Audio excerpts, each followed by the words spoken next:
एकेकाळी एका छोट्या गावात 6 आंधळे माणसे राहत होती.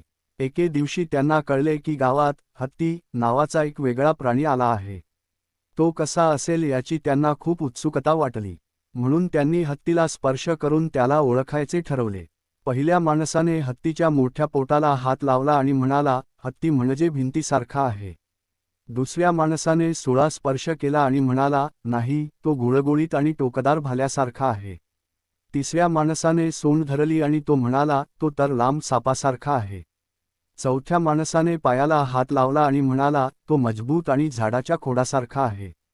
पाचव्या माणसाने कानाला स्पर्श केला आणि म्हणाला, तो तर सपाट आणि पंख्यासारखा आहे.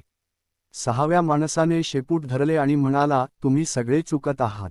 तो दोरीसारखा आहे. लवकरच ते सगळे जोरात वाद घालू लागले. प्रत्येकाला वाटत होते की तोच बरोबर आहे, कारण प्रत्येकाने हत्तीचा फक्त एकच भाग अनुभवला होता. तेव्हा एक शहाणा माणूस तिथे आला आणि म्हणाला, तुम्ही प्रत्येकजण बरोबर आहात, पण फक्त तुम्ही स्पर्श केलेल्या भागाबद्दल. हत्ती म्हणजे या सगळ्या गोष्टींचे एकत्र रूप आहे.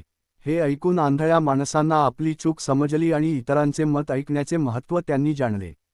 नीती: पूर्ण सत्य समजून घेण्यासाठी इतरांचे मत ऐकणे आणि वेगवेगळे दृष्टिकोन समजून घेणे आवश्यक आहे.